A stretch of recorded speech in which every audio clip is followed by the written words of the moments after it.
하나님, 날마다 동행하시는 하나님의 은총 가운데 살아갑니다. 특별히 새벽에 도우시는 하나님을 만나기를 원합니다. 하나님은 우리의 피난처이시고 힘이십니다. 환난 중에 만날 큰 도움이 되십니다.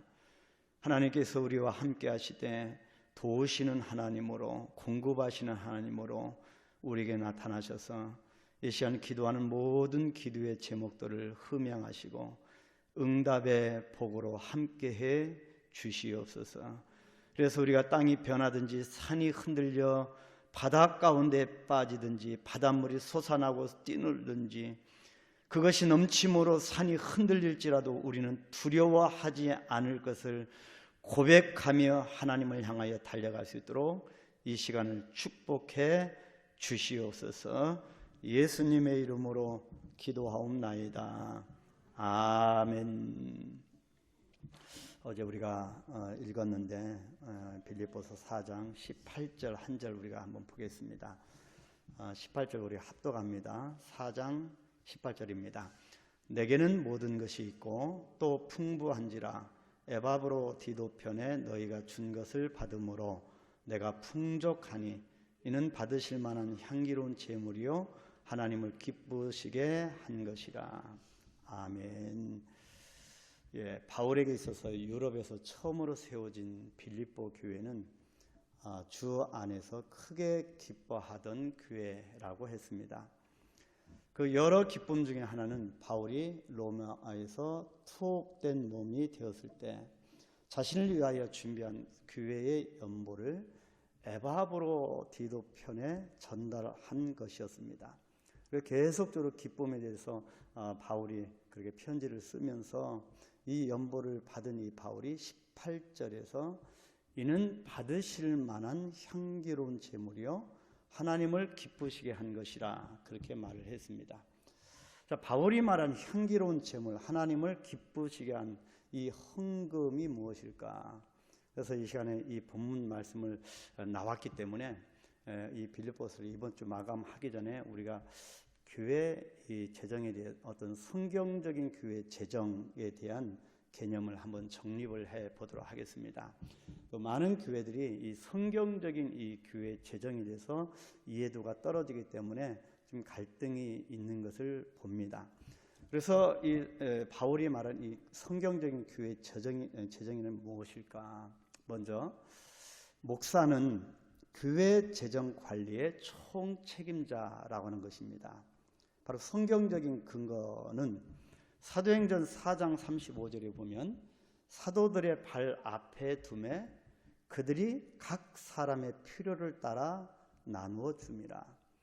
사람들이 사도들의 발 앞에 예물을 연보를 드리고 또 사도들은 목회자는 각 사람의 필요를 따라 나누어 주었다. 그래서 일반 성도들을 향한 교회 재정의 사용과 지출에 대한 설명입니다.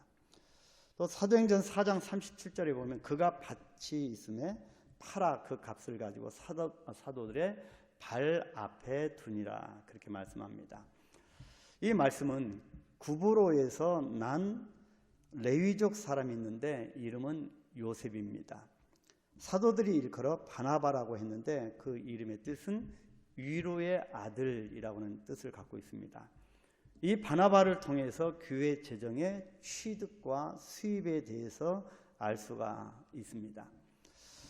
또 세 번째는 이 사도행전 5장 1절부터 11절에 기록하고 있는데 우리가 참담한 그런 모습을 보게 되는 거죠. 아나니와 삽비라 부부가 있습니다. 근데 하나님께 드리는 헌금 중에 얼마를 감추고 일부만 사도들의 발 앞에 두었습니다. 그래서 베드로가 이것을 알고 책망을 하게 됩니다. 사탄이 내 마음에 가득하여 내가 성령을 속이고 땅값 얼마를 감추었느냐? 어찌하여 이 일을 내 마음에 두었느냐? 사람에게 거짓말한 것이 아니요 하나님께로다 그렇게 책망을 합니다. 그래서 결국에는 이 부부는 죽음을 당하게 되는 거죠. 이 경우는 교회 재정의 부정 행위에 대한 엄한 번복이입니다. 헌금 드리는 성도들의 마음가짐에 대한 설명이기도 합니다. 또 이 취득되어진 이 수입에 대한 재정 사용의 정확한 사용도 강조하는 말입니다. 사도행전 6장 1절로 6절 말씀을 또 보면 성령과 지혜가 충만하여 칭찬받는 사람 7집사를 세워서 재정을 분담시키는 모습을 기록하고 있습니다. 헬라파 유대인들이 자기의 과부들이 매일 구제에 빠짐으로 히브리파 사람을 원망하게 되었습니다. 그래서 12사도가 제자들을 불러서 우리가 하나님의 말씀을 제쳐두고 접대를 일삼는 것이 마땅하지 않다고 하면서 집사를 임명하여 구제 사역과 재정을 분담시키게 된 것입니다. 그래서 집사를 세우게 된 것입니다. 무엇이 중요한지에 대한 우선순위를 말하고 있습니다. 그래서 하나님의 말씀보다 더 본질적인 것은 없다. 그래서 오늘날 교회가 본질적인 것에 더 치중을 해야 되고 말씀을 듣고 예배하는 데 더 치중을 해야 된다는 것이지요. 자, 그러면 이 재정 관리에 대한 헌법적 근거입니다. 목사는 교회 재정 관계 기구인 재직회 회장입니다. 우리 아직 한강교회는 재직회가 구성은 되지 않았지만 그래서 운영위원회가 교회를 모든 것을 결정해서 그렇게 갑니다.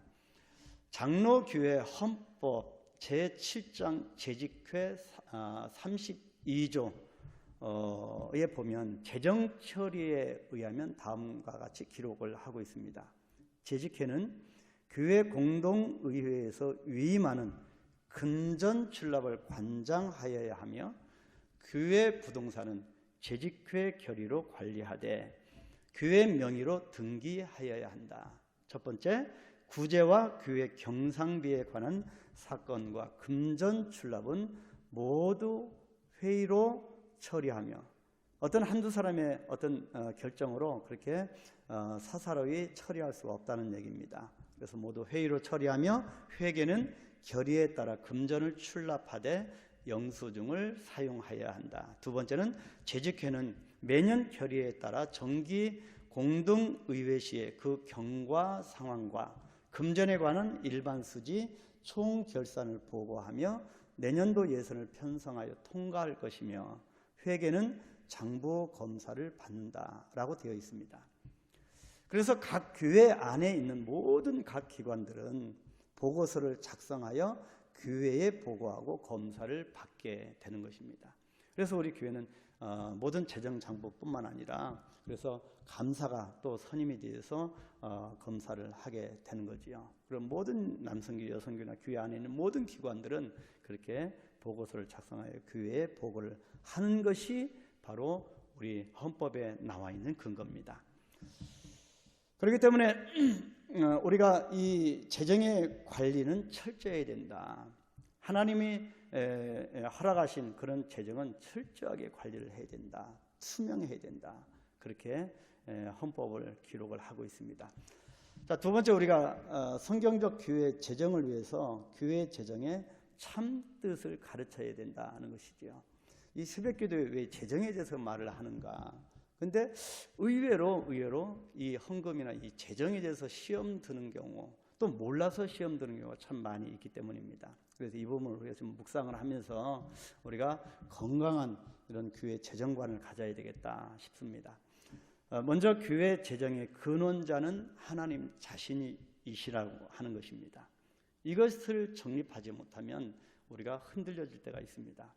대부분의 교회 재정은 성도들의 헌금으로 운영되고 있습니다. 물론 선교제는 교회의 여러 가지 루트를 통하여서 선교 헌금을 통하여 사역이 진행되는데 우리 교회 안에서는 대부분 성도들의 그런 어떤 자립된 교회는 외부 도움이 없이 본 교회의 성도들의 헌금으로 대부분 운영되고 있습니다. 그런데 중요한 것은 성도들이 헌금을 했다고 모든 재정 사용의 주인이 성도는 아니라는 것입니다.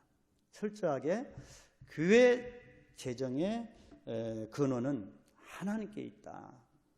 왜냐하면 돈과 재물은 하나님께서 주신 창조적 선물이기 때문입니다.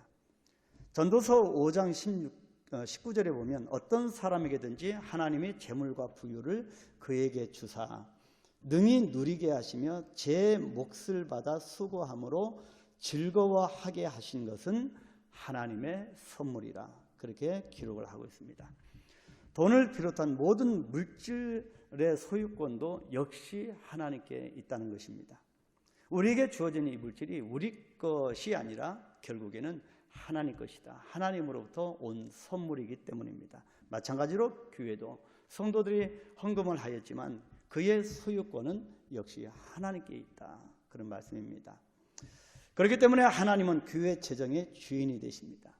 그래서 목회자도 교회로부터 받는 사례비도 바로 하나님께서 주시는 것이다. 그래서 우리가 헌금을 하기 때문에, 우리가 헌금을 하였기 때문에 어떤 모든 좌우하려고 하는 마음도 있습니다. 그것은 안 된다는 것이죠. 하나님만이 주인이시다.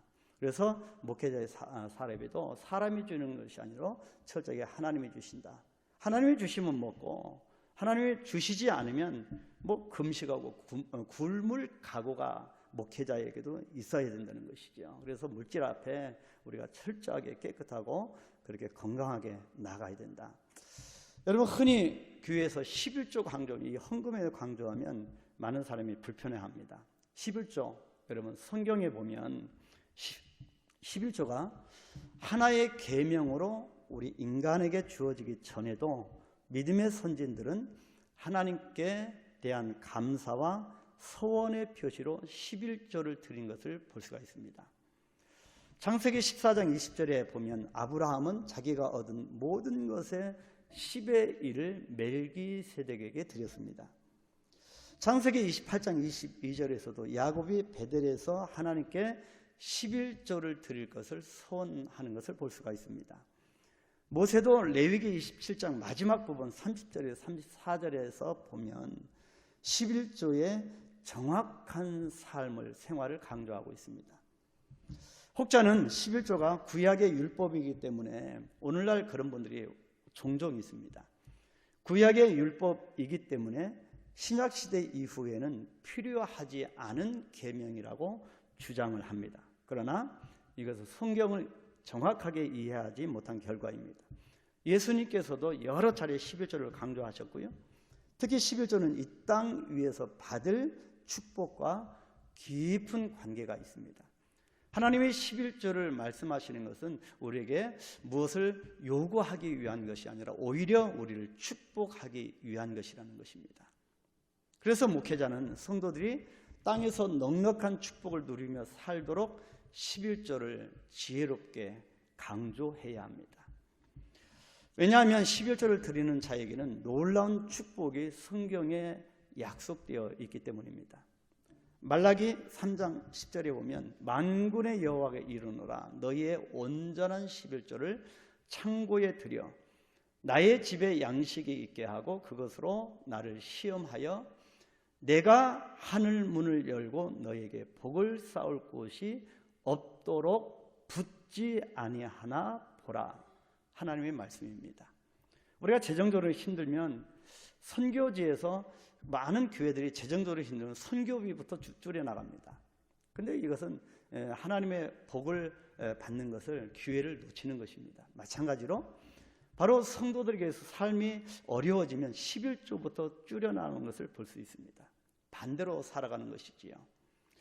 그렇기 때문에 11조는 하나님의 경외의 표현이다.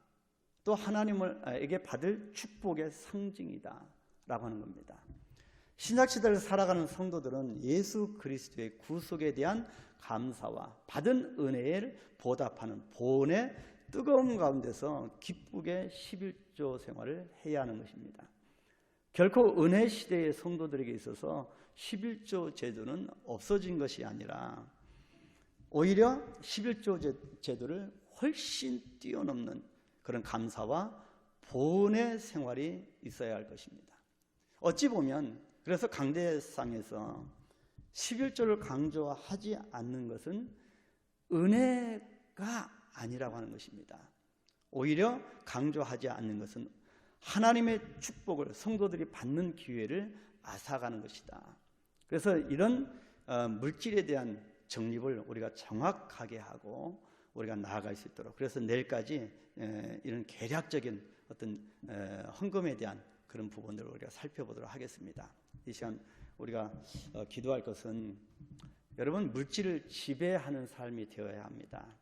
우리가 물질을 따라가는 것이 아니라 물질이 나를 따라오도록 만들어야 됩니다. 여러분, 하나님께서 우리에게 이 땅을 주시면서 다스리고 정복할 것을, 이 문안명령을 주셨습니다. 그런데 끊임없이 우리는 이 물질을 따라갑니다. 물질이 우리를 따라오도록, 물질을 다스리는, 지배하는 삶이 되어져서 축복해달라고, 그리고 하나님이 받으실 만한 향기로운 제물이 되고 하나님을 기쁘시게 하는 것. 어떤 분들은 정말 더 헌금을 많이 내기 위해서 돈 버는 사람들이 있고, 그것이 기쁨으로 여기는 분들이 참 많이 있습니다. 하나님이 쏟아 부어주지 아니하나 보라, 그렇게 말씀하시는 거지요. 자, 이 땅에서의 축복, 형통함이 우리에 있도록 하나님께서 약속을 하셨습니다. 하나님, 이 땅 가운데 살아갈 때 우리에게 풍성함이 넘치게 하옵소서. 우리가 이 부분을 또 집중적으로 기도하여서 여러분 물질의 궁핍함이 없도록 주님이 축복하시기를 축원합니다. 주기도문 하겠습니다. 하늘에 계신 우리 아버지여, 이름이 거룩히 여김을 받으시오며 나라에 임하옵시며 뜻이 하늘에서 이룬 것 같이 땅에서도 이루어지이다. 오늘날 우리에게 일용할 양식을 주옵시고 우리가 우리에게 죄 진 자를 사하여 준 것 같이 우리의 죄를 사하여 주옵시고 우리를 시험에 들게 하지 마옵시고 다만 악에서 구하옵소서. 나라와 권세와 영광이 아버지께 영원히 있사옵나이다. 아멘.